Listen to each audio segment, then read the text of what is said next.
Hi, welcome. I'm really excited to bring this panel to you of some exceptional women CPAs to share a little bit about themselves.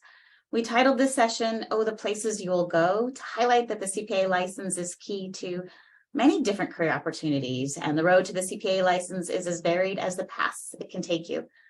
So joining me today are three incredible women. I was saying that they're probably three of my favorites, but that's not to exclude the other couple hundred favorites that I have as well. But these women are in different places in their career and have had different journeys and obstacles to overcome, and their stories are going to really help us out this hour, either inspiring you, getting you out of a rut, or maybe just getting you some great ideas of where you would like to go. And they're also, I'd like to highlight, they're also all leaders outside of their paid jobs.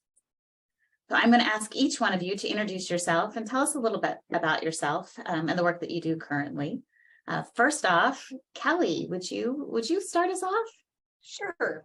My name is Kelly Nelson, and I am the managing partner of the Seattle business unit of Baker Tilly. My background, I am a CPA. I've spent the majority of my professional life in public accounting, but that's kind of the boring side of my story. I am a Chicana, which is a Mexican American.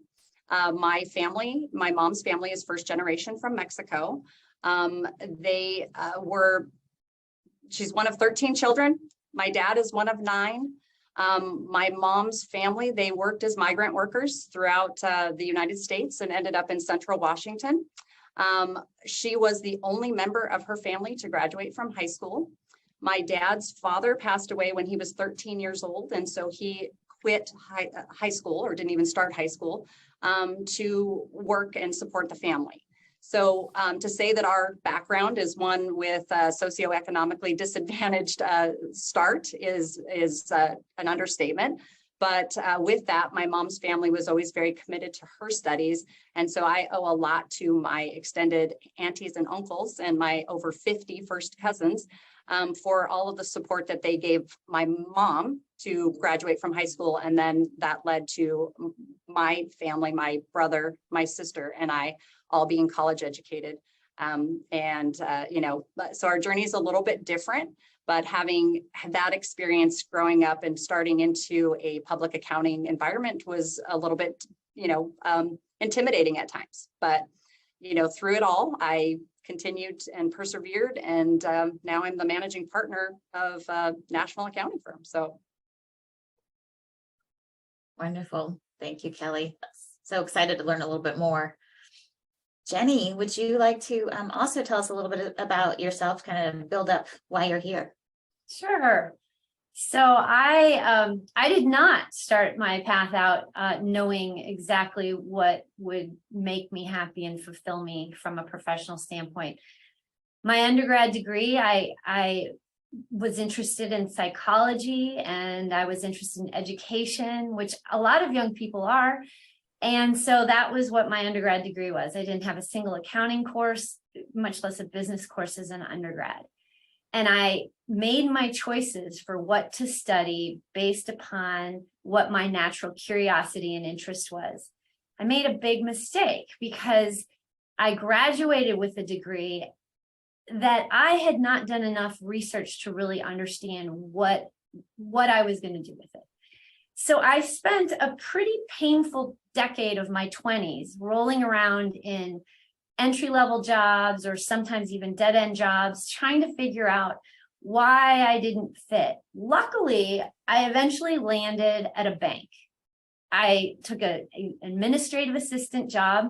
I was trained by somebody who was 19 and fresh out of high school and was way better at the job than I was. But I love the environment. I didn't feel like I was using my college degree. I didn't feel like a success, but I loved that professional corporate environment. So I started asking people that were in higher positions at the bank what they did there. Why are you, what's your position? Why do you get an office? What did you graduate doing? And that was the first time that I really started researching what I should be doing for a living. And it was eye-opening. And one of the things that I noticed is that no matter what important person I asked about their careers, they always seemed to need information from one particular woman. Her name was Carol. Oh, I can't get you that right now. I got to get some more information from Carol. I also noticed that Carol, the board meetings couldn't start until Carol arrived in the boardroom. So what did Carol do? And Carol, it turned out, had a job title called a controller. And I thought that sounded pretty good because all of these men, and they were all white men, couldn't do their job without Carol. So I went up to visit Carol in her office and I asked her, what is a controller? What does a controller do? And I found out she got an accounting degree. And I thought, she's got a lot of clout. She's really important. And so I started taking some accounting classes. I love them. I went back to school, got an accounting degree.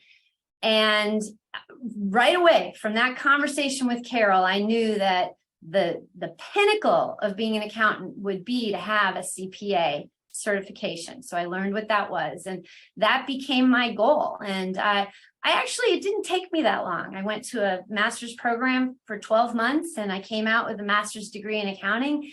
And my career has been really awesome since then. I stayed pretty much, I did start in public accounting, did that for a couple of years, but then I went right back into financial services because I love that banking environment.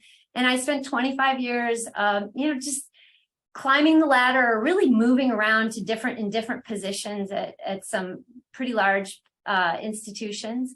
My final position was I was CFO for a $2 billion publicly traded community bank headquartered in Central Washington. Loved it. It was a fabulous experience. But I did always have a passion for education and a passion for learning. And so in 2016, I decided to make a pretty major career switch and go back to using my original degree. And so now I am an executive professor of accounting in the College of Business at Central Washington University. And my goal in my new job is to prepare students for a fabulously rewarding career, whatever that is for them. And I'm a big fan of the accounting profession. I think we're incredibly important to the world, to the worldwide economies, to businesses. We create trust. We ensure that corporations can be trusted. And so I'm just here proselytizing and touching hopefully the next generation of leaders. Oh, and I should add, I've kept my professional foot in industry by being on the board of directors for a relatively large healthcare system and rural healthcare system in Central Washington. And so that's kept me alive professionally as well. So I've had a nice balance. Might circle back too, because I know all of you are doing some volunteer as well. Want to make sure that we capture that and the importance of that. But Bonnie, I'd love to give you the microphone to introduce yourself and how you got to where you're at right now. All right. Well, hi, everyone. I'm Bonnie C. I'm currently an internal audit manager at T-Mobile, where I specialize in financial and operational type internal audits. I'm also on the WSCPA Board of Directors, and as Kimberly mentioned, I volunteer a bit. So I'm also on the Emerging Leader Committee and Scholarship Reviewer. I'm involved in the Institute of Internal Auditors as well, with their mentoring program and on their test development team for the Certified Internal Auditors exam. Outside of work, I take online classes in computer science, and I enjoy playing badminton and indoor rock climbing.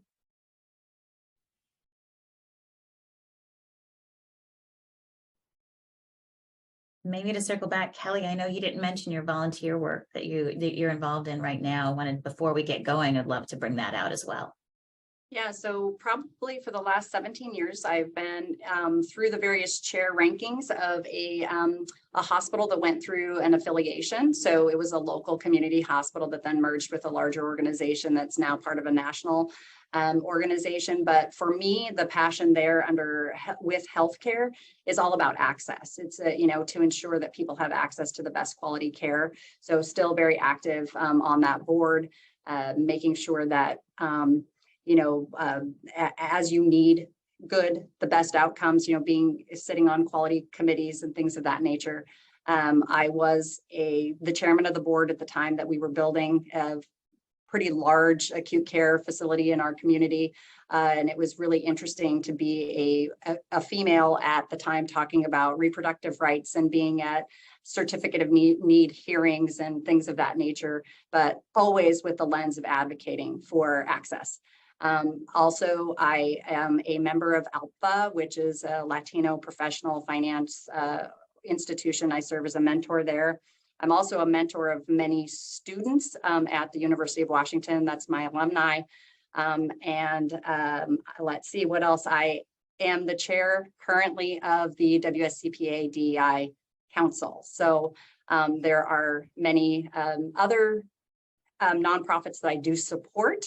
I always tell my children that you always have the ability to make an impact with time, talent, and resources, and those things vary over time. They vary over your life and your availability. So you always have one of those three ways to give: time, talent, resources. And so at any point in time, I might be doing one or the other, but I'm always doing something.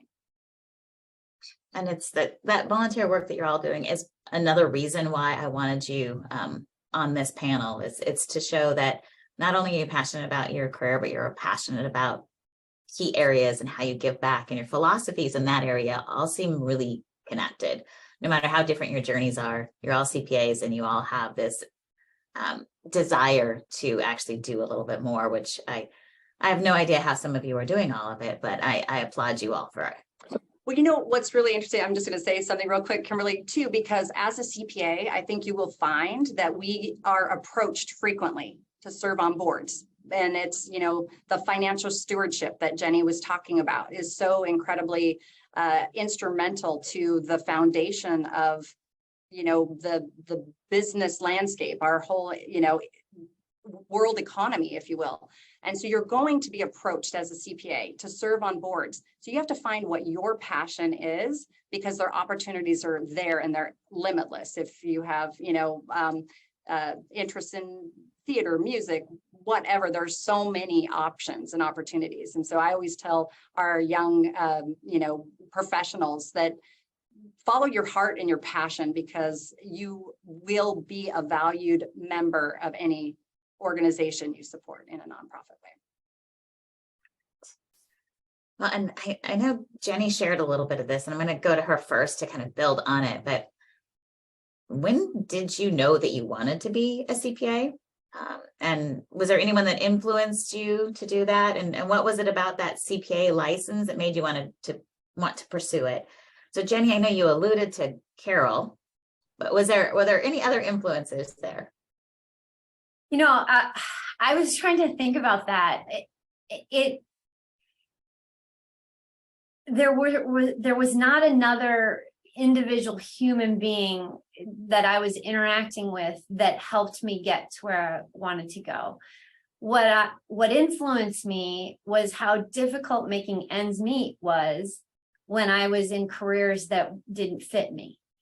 And so that gave me motivation to figure out how did I need to be thinking differently to find my passion that would also support the lifestyle that I wanted. Because it's one thing to follow a passion, it's another thing to find a way that your passion can support the life that you want. And so I did a lot of reading. There's a lot of career advice books out there, and some of them are really good. And I did a lot of exercises, and I evaluated where did I enjoy spending my time. And one of the things that I really enjoyed was looking at our personal finances and figuring out how we were going to be able to afford to go out for dinner. And so that gave me a clue. And then I learned about something called an informational interview, which I had never heard about. Hopefully today's undergraduates know what informational interviews are, but this book encouraged me to do an informational interview. And at the time, my husband was a park ranger. We were living in a very rural area of West Virginia. I didn't know anybody in that area. I opened the phone book and I looked up accountants and CPAs, and I made random calls to CPAs saying, would you be available for an informational interview? Not a single person turned me down. And I walked into a stranger's office and I had my list of, 5 to 8 questions. And I learned about what life was like in the accounting profession. And that all of them unanimously said the CPA is really something that will open a lot of doors and keep those doors open your entire career. So by the time I finished my informational interviews, I was sold. My goal was to become a CPA. Thank you. And I am sure that there are plenty. There's not everybody is going to be comfortable to open up a phone book or Google and just do that. I want to point out, I know that WSCPA does, and I'm sure that there's other organizations that do it as well, whether it's at your school or AICPA. But WSCPA specifically, we actually have on our platform, our Connect platform, which is kind of like a LinkedIn just for members. We have members who have said they are open to give informational interviews. And so we have their information and even questions prepped for any students or any professional that would like to reach out. So we have great representation, but people like you in all different industries that are happy to have those conversations. So it is an extremely valuable tool. And if you're listening and you're that person who's not quite as daring as Jenny to just reach out there to strangers, just know there's resources for you that will help you bridge that. But you're right, it's a great tool to use. Thank you, Jenny. Bonnie, how about you? What made you decide to become a CPA and everything else that's behind your name? So I think I was a little lucky in that I took accounting in high school. Not a lot of high schools offer it, but mine did. And after I figured out debits and credits, I found that accounting made sense to me. It was very logical. And then I decided to major in accounting for my undergrad and then pursue a master's in it. And the CPA just seemed like the next natural step for it to prove my accounting knowledge. And I had role models too. So my mom's an accountant, and then I have a cousin who already had a CPA as well. And so there was also a bit of peer pressure. So in grad school, all my other classmates were studying for the CPA exam. So I saw them watching Becker videos even during an accounting class. And so there's a lot of positive peer pressure to get it. And so that's the first thing I worked on as soon as I graduated, the CPA. And Kelly, so you had already laid out you were a first-time college graduate in your family. Who were your models? We didn't have a family accountant, nor was I exposed to what a CPA even was, to be perfectly honest, when I started college. So it was kind of one of those things. I originally thought when I went to college, I wanted to be a school teacher. I wanted to be an elementary school teacher. Growing up in a very large family dynamics and just being a natural sort of extrovert personality, I didn't think that accounting was that, so I had no preconceived notion of that.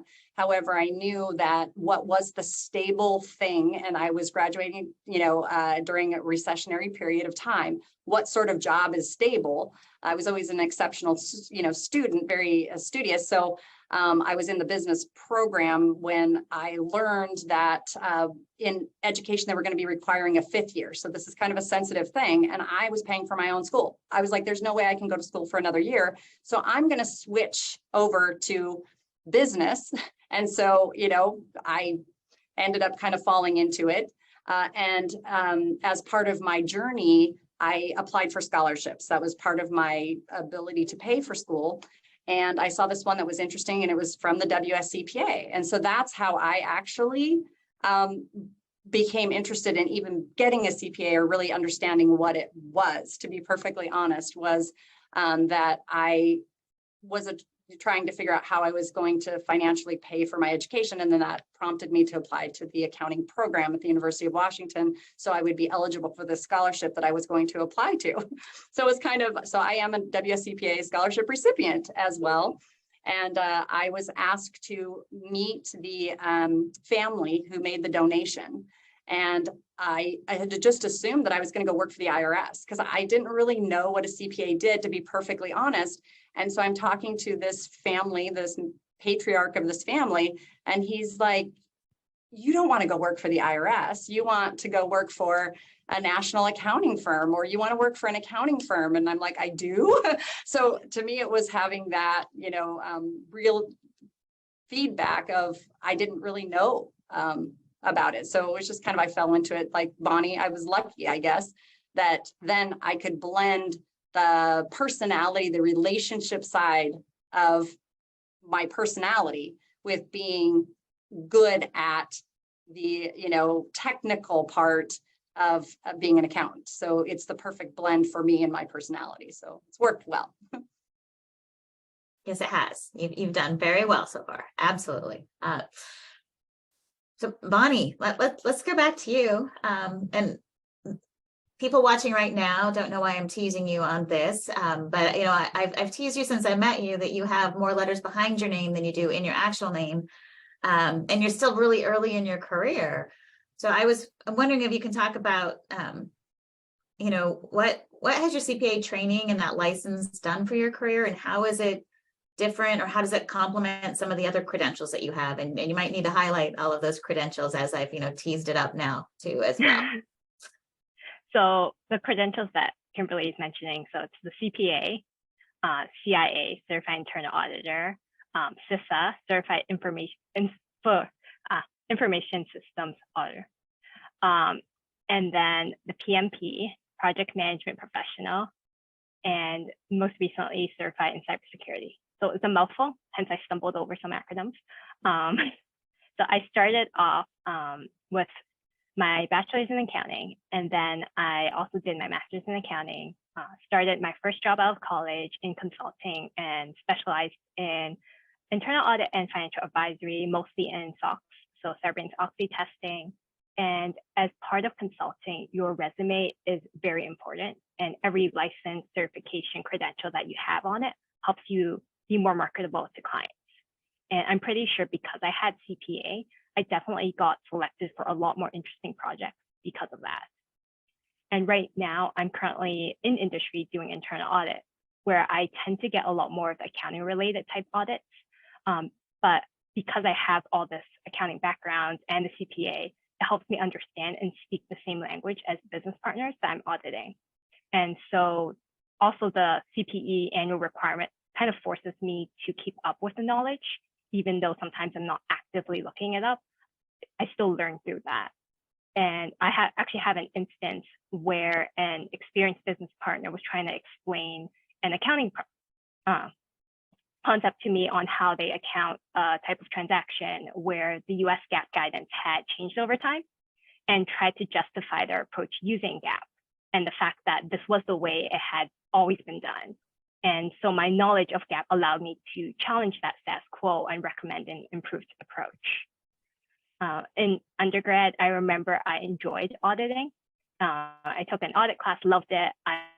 I ended up going to ask a professor if I should pursue the CPA or the CIA. And he told me that if I only get one, it should be the CPA because it's more well-known even outside the accounting industry, and it opens the doors to way more opportunities. I now have both, but I definitely, in hindsight, agree with him. Whereas my other credentials are more specialized, definitely the CPA, I would recommend that to anyone who asks as well. And then, for instance, outside of the internal audit industry, when people hear CIA, they think I'm some sort of spy rather than certified internal auditor. I kind of like that, but don't want to scare people. Whereas when you hear CPA, you immediately know it stands for certified paying the, just kidding.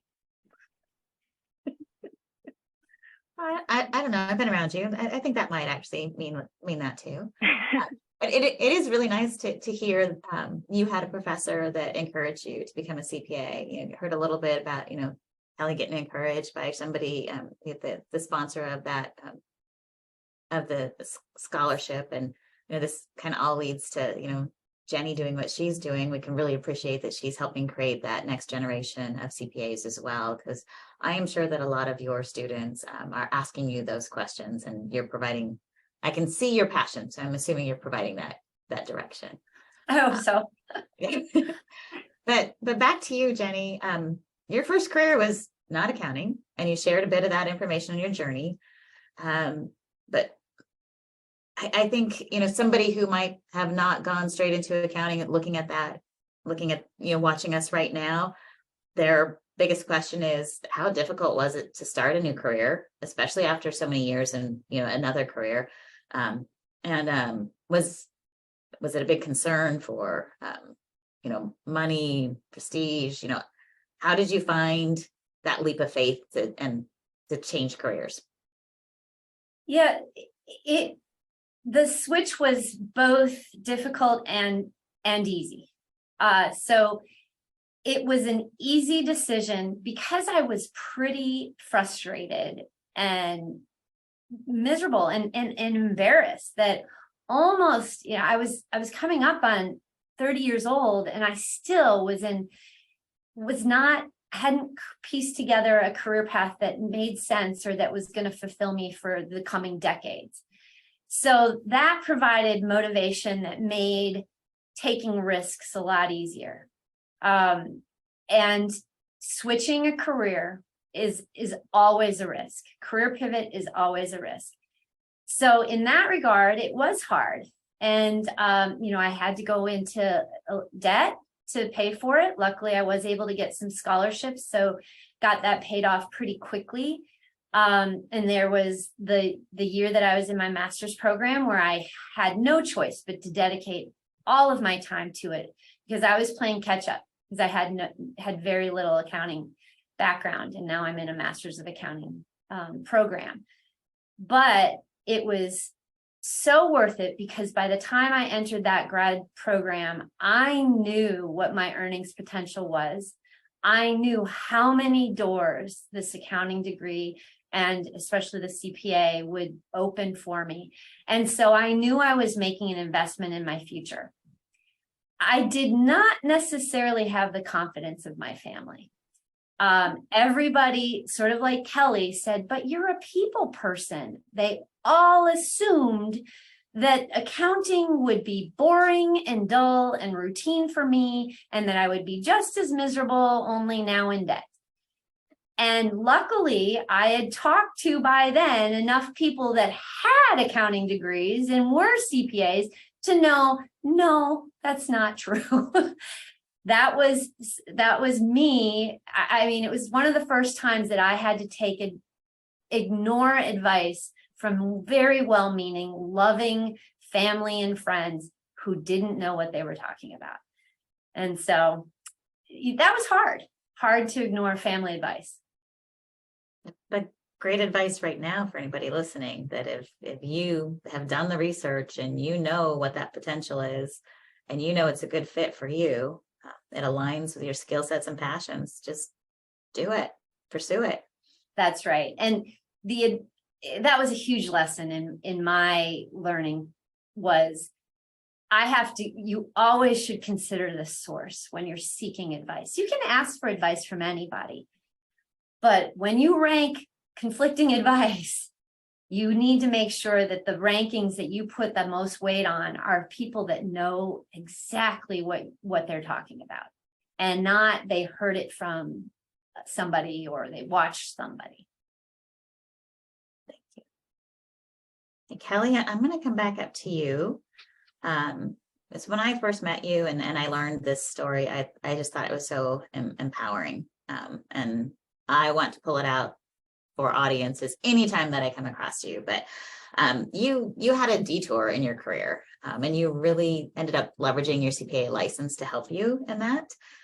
Would you be willing to share that story and maybe what lessons and takeaways from your experience you could bring forward that you brought forward into the role you have now? Yes. Well, I think that just a little bit of background. So I did work for a national accounting firm, and then I joined a boutique tax practice that was ultimately acquired by a wealth management firm. I was out on maternity leave. I had a 2 days, and a 2.5-year-old. I was the sole breadwinner for my family. And I received a phone call that the company I was working for, the assets were sold. This meant that being on maternity leave, I was deemed a liability. So we all are accountants here. The debt obligation was not acquired by the acquiring company. And so I did not have any compensation until I could go back to work. So I did have a job when my doctor would allow me to return to work. When I talked to the HR company of the newly acquired firm, I was told that as soon as they released me to go back to work, I had a job, but during that period of time, I would have no compensation, but I could collect unemployment. So I go to the unemployment office, then the unemployment office says, no, I'm sorry, you do not and are not eligible for unemployment benefits because you are not eligible to work because you're out on maternity leave. And so I remember feeling very scared, very unsure. This change would also require a geography move for the newly acquired firm. So with a 2-day-old and a 2.5-year-old, I made the decision to open my own accounting practice. But first I reached out to a friend of mine who was an attorney to see if my non-compete was binding so that I could at least talk to some of my clients. And so I basically started my own accounting practice, doing traditional CPA services. When I worked for the wealth management firm, that holistic model works really well for some people. For me, I liked being, in an independent sort of role, a more traditional CPA role anyway. So, I was able to call on some of my clients, and the outreach was amazing, that they really valued me as their advisor and were willing to follow me. I had one client in particular, and he always took great pride in being my first client. When he heard of my decision, he asked if he could prepay me for 2 years. And I said, no, I never want to be indebted to anyone. But I knew with his support, his account, the work that I would be doing, that it would support my family. And so I operated that accounting firm for 12 years before I joined the predecessor firm to Baker Tilly. So here in Seattle. So that's a little detour, but having the ability to hang a shingle with a CPA license really was, I think, gave me the confidence that I could do it and that I could be in the market and be able to serve clients in a more traditional CPA role. And when you asked, what do I do now? I don't tell these stories to get accolades like this was a tough time. I am a huge advocate that those types of things need to change. I am so happy that we have a Family Medical Leave Act in this state. That should never be a worry of a young parent. And I say parent, but a lot of times the burden is on the mom. And so, it is one of those things to actually know that there is a gap for people in this situation. So I am very vocal about, making sure that I'm advocating. We were going through decisions as a combination from the predecessor firm to Baker Tilly, and you can bet that we had some members who were out on maternity leave. And the first question I asked was, how are they going to be taken care of? No question did they need to be taken care of. So, when you have those types of things presented to you, you will advocate and make sure that you're doing the right thing and you're being vocal about those sorts of things that are just fundamentally wrong. So. Thank you, Kelly. And I know we're gonna get a little bit more into it, but I kind of want to have that placeholder of people right now, and maybe young professionals coming into the profession will say, how is that still an issue, for women in accounting? How can that happen? And the nuances in the laws and the legal system and the lack of protections around some of those things are still a big issue. They're not seen or highlighted because often the person that it's affecting just doesn't have that mechanism to do so. So having people as advocates is huge to make sure that we can change some of those. So I'd like to circle back to that a little bit, later on here. And Bonnie, I'm going to let you start with this next one. And I think you've all alluded to a little bit, but thinking about the influence and the advice that has guided you. Have you ever received advice that really hit home or made a difference in how you look at or do things? And also, is there any advice you'd give a young professional starting out? Or advice, I guess, that maybe you wish you had? So early on in my career, someone once told me to say yes. So say yes to opportunities, and that will be really beneficial for you. At the time, I didn't quite understand it, especially when you have so much going on, how saying yes to this being presented to you, something completely relevant, is going to impact and have ripple effects. But in hindsight, I think this is great advice, and I would advise it to anyone starting out their career or even mature in their career. And like a lot of the times, I found that one opportunity had ripple effects and led to many others. Like for instance, volunteering with my local chapter of the IAA had led me to a leadership role as an officer on that. And then it led me to being more involved, like creating a mentorship program for students, something that I wish I had when I was a student. And then eventually getting nominated for emerging leader and ending up being involved at the headquarters level, and then writing articles about it. And then like for WSCPA specifically, how I kind of got involved was I started off involved with the AICPA, their mentor program, where I got connected to a mentor who connected me with Kimberly and WSCPA. Prior to that, I hadn't known about WSCPA. And then it helped me volunteer with the WSCPA, meet a lot of amazing CPAs, like the ladies on this panel. And then now I'm here. Honey, you want to talk a little bit about, I mean, I think being an instigator to and a creator for that mentor program that you discussed with the IIA is amazing. Do you want to talk a little bit about that before we move on from you? I'd love to highlight some of the things you're doing. Sure. So at the beginning, it started off as an idea. So I had been talking with another friend of mine who was also in internal audit, how there aren't many people who like provide mentorships when you're first early in the career, other than like say when you start with a consulting or big four firm, you're assigned a peer mentor. But before that, when you're a student, you don't necessarily get that guidance unless you've already built a relationship with a professor. So your only impression of the workplace is through what a professor tells you, like this is what it's going to be like, but you don't have a real sense of it. And that's something I wish I had. And so we talked about it a bit more, and then we decided, let's just launch one. And since the IA, here's a group of internal audit professionals, and we have connections with a lot of schools. Let's see, are students interested and are professionals interested? And in our first cohort, we had about 20 people sign up. Those were 20 mentors.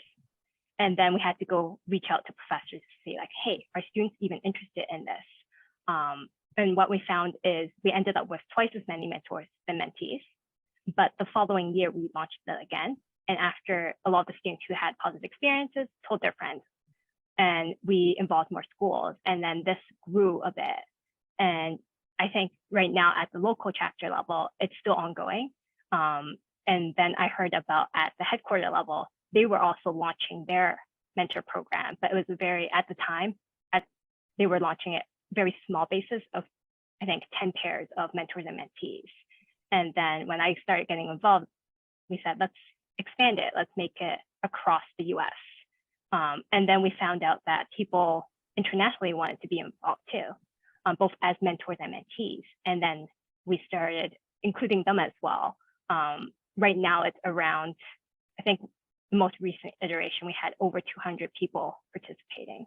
So it's definitely grown a lot.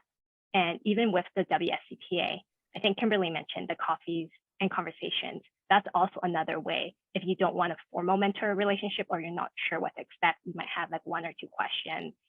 Just reach out, have an informational interview, find out like, hey, is this something I want to pursue, or answer that question. And you might end up finding a mentor through that too.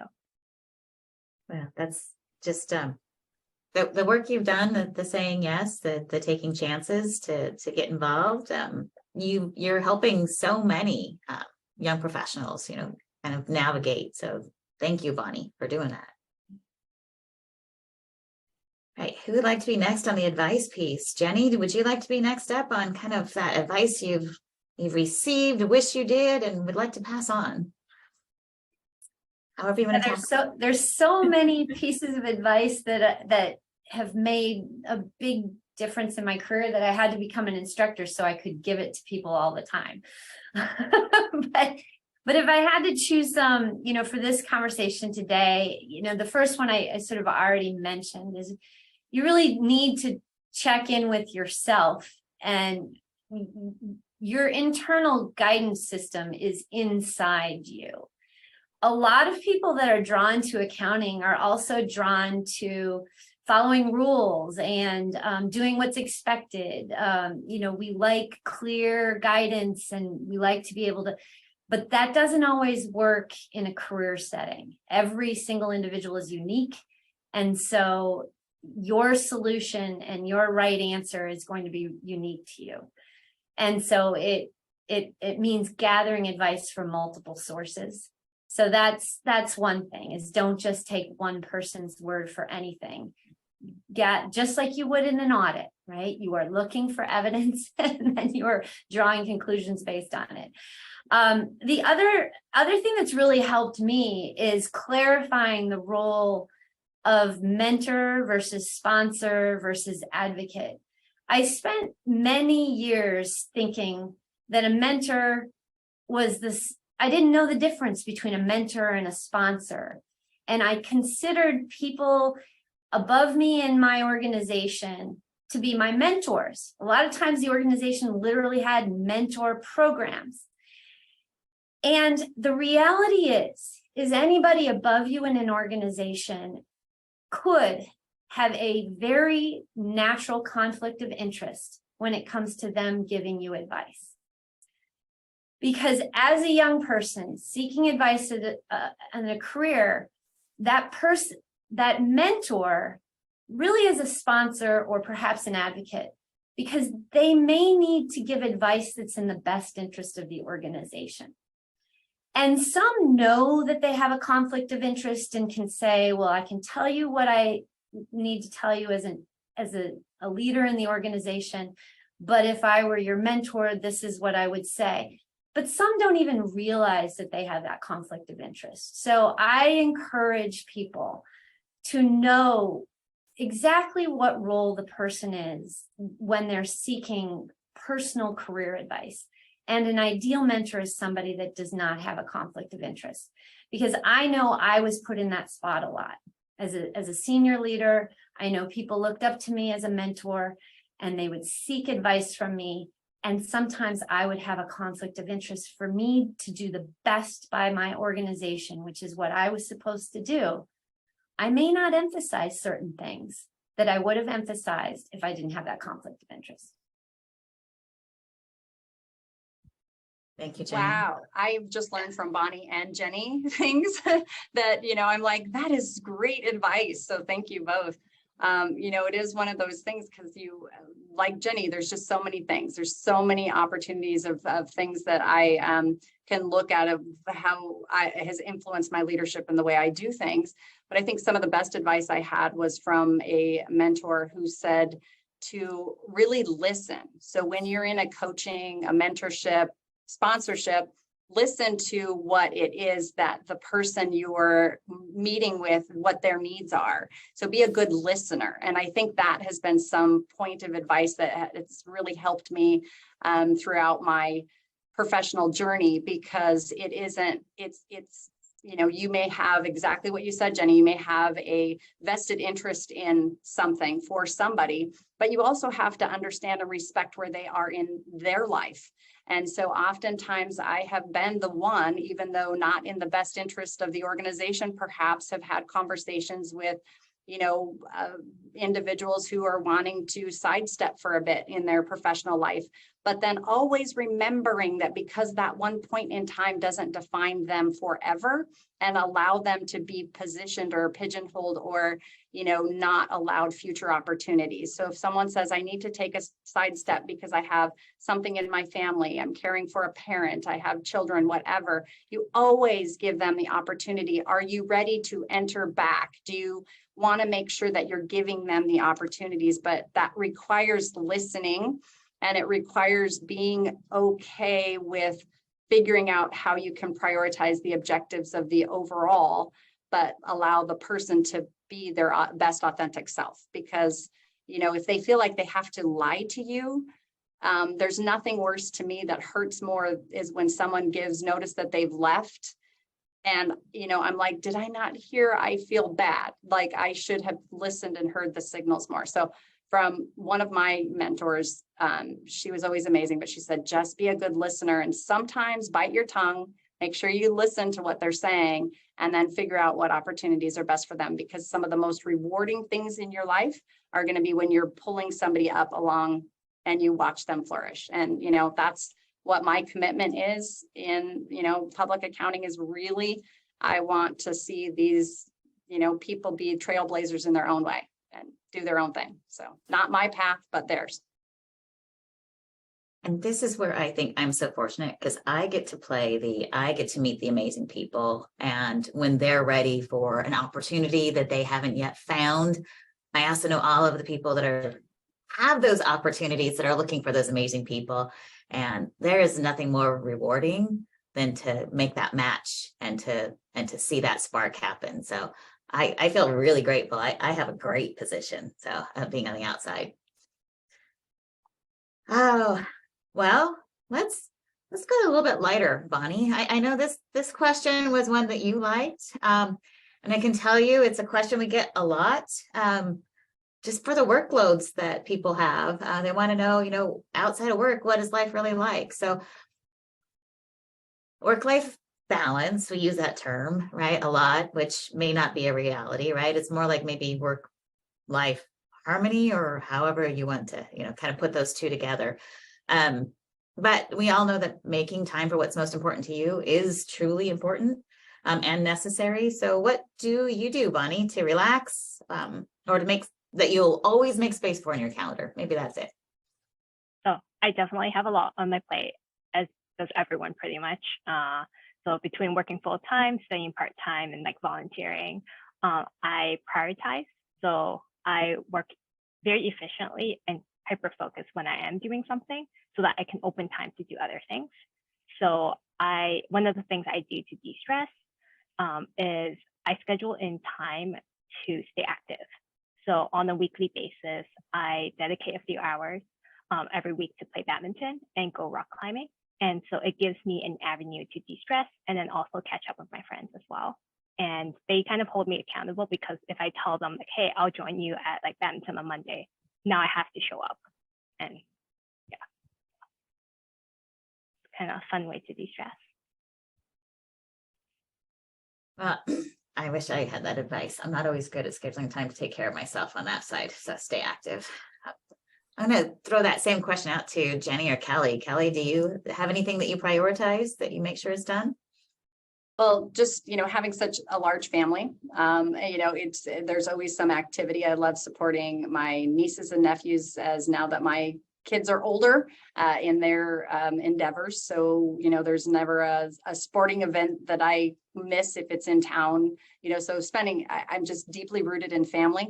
And so, to me, my ability to decompress is usually, I probably talk to my mom 3 or 4 times a week, but it's just, she always has the best advice and what have you. But, for me, my balance is really in making sure that I'm there and engaged with my family. So.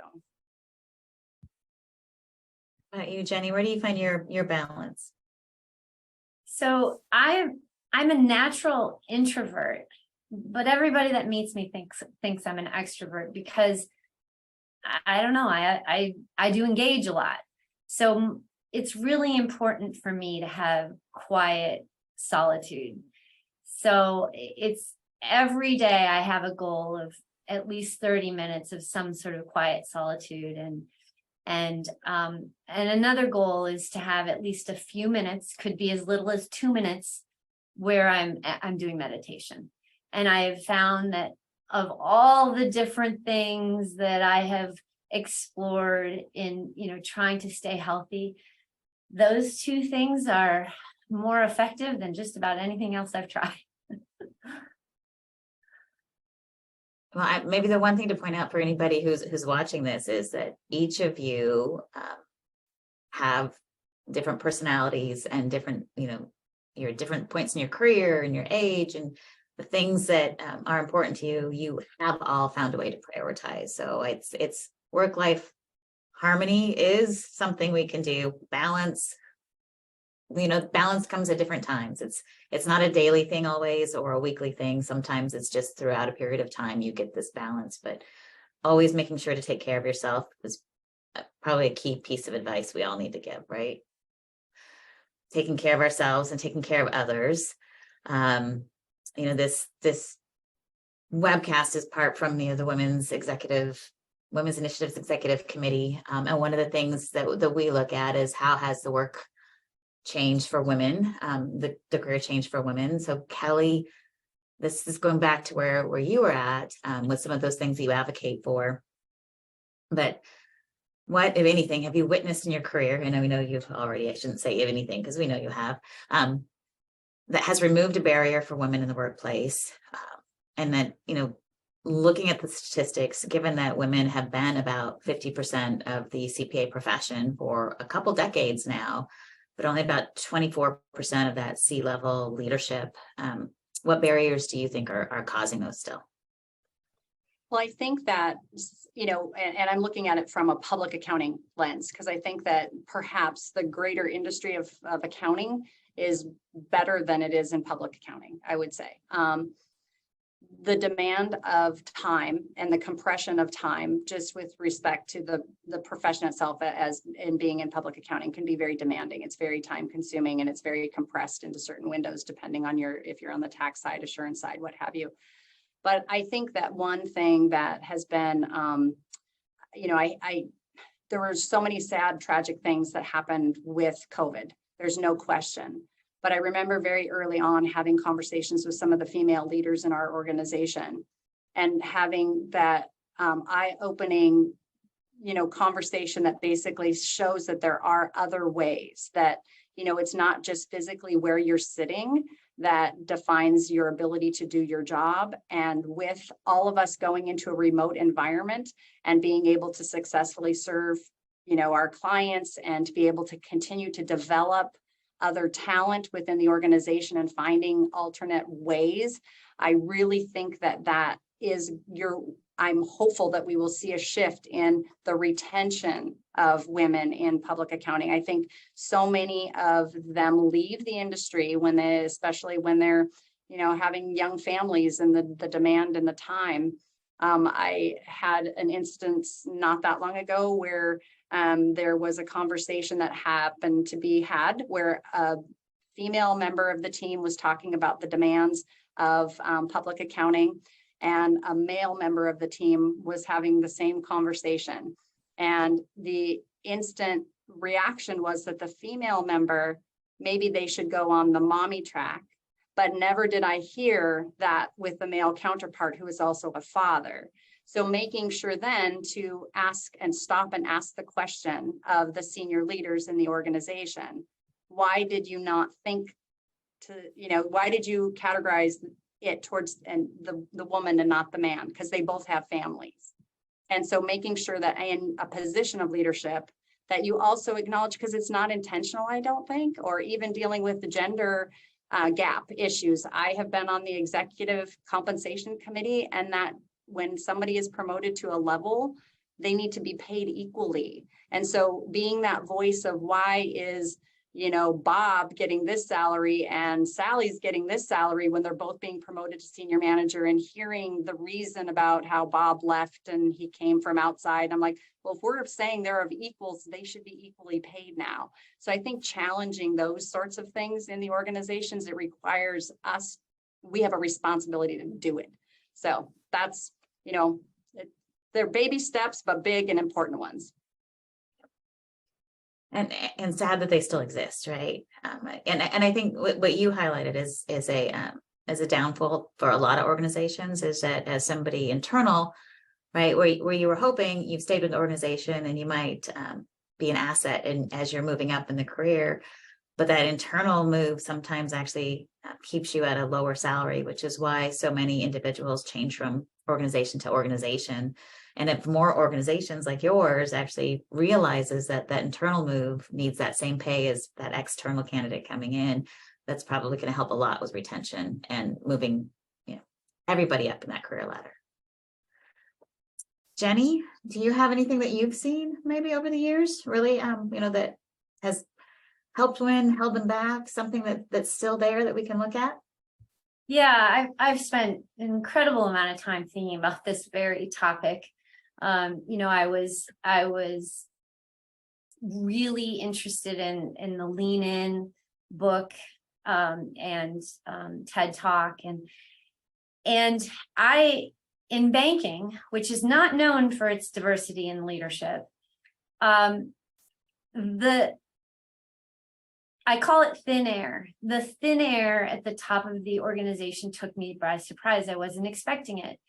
When I went to grad school, we were about 50% female, 50% male. When I started out in accounting, it was about 50% female, 50% male. Even the first few levels of management, it was pretty even. I never experienced any kind of gender-related bias or that I was aware of. And suddenly, at some point in close to the senior to executive ranks, suddenly the air got thin for me and I didn't understand what happened. And it took me by surprise. It got to the point where I would go to conferences with 1,000 people and I would count the females, and I could. And it was always around 15 to 25%, mostly 15 to 20, honestly. And I have decided that probably the biggest reason is that the networks that got my male counterparts to where they needed to go were stronger, more robust, and more casual than what I had developed for myself and that what I saw other women developing. So we were kind of going it alone, lacking the sponsors that we needed within organizations, lacking the mentors who had been there, done that we needed. I watched women who were the lone female of an executive team have to be top notch to stay there and not be able to risk leaning down and pulling some of us who were still raw talent, because it could have harmed their staying in that seat. It's real and it happens. And so one of the reasons I left and went into education, higher ed, is that I think it's that network, and the WSCPA can be on the leading edge of this, is that network of people, women and minorities who have been there, done that, who are going to provide the very necessary support and advocacy for the younger generation who may not be ready, but it's time for them to step up. Men oftentimes get pulled up to do something, even though they're not quite ready, because there's this trust that they'll get there. Women have to be already doing it for many people to believe they can. And that shift in perspective has got to take place if we're going to have more equality at the highest levels of leadership. And Bonnie, I want to leave space for you. Yes, clap, Kelly. And I know we're getting close to time, and I just wanted to say what you hit on, Jenny. Bonnie, you might not have experienced it, but Kelly, Jenny, we're kind of there. And I will tell you, coming up in my career, there was times that I wondered why that woman wasn't going to help me, why she was fighting against me. And I get now why she had to do it. She was finding that one spot for women. And I now hope that as this next generation of leaders, we've got a spot that's been made for the women. And now we can empower creating those next spots and pulling others up. And so I'm hoping we're at that part where we're starting to make a change. But yeah, I saw it for years and I thought, well, that's just so horrible. They're fighting against me. But it's, as you matured on, I realized exactly what you said. They couldn't afford to do it, but they did make that spot for us. So I don't want to discredit them. So Bonnie, you're at a different part in your career. What are you seeing as those challenges still for women coming in? I definitely have seen the things that Jenny and Kelly have mentioned. And it is kind of true that like the further up you go, the less women leaders you see. And so there's fewer role models. And I think the best way to remove that barrier and what has helped for me is that network. And then also having those mentors and role models, but kind of what Jenny had said, where no differences between who is a sponsor versus a mentor versus an advocate. One of the things I notice is a lot of the times when a woman advocates for themselves, it's sometimes seen as, oh, you're trying to take credit that you don't necessarily deserve. But then if a male coworker says it right after you, exact same idea, somehow they get credit for it. And what I've noticed might help sometimes is when you have another colleague advocate for you. So when they speak after you, mention like, oh, as Kimberly said, or as Jenny mentioned, or as Kelly mentioned, so that it's not technically taking away your credit, but finding those advocates sometimes can be challenging.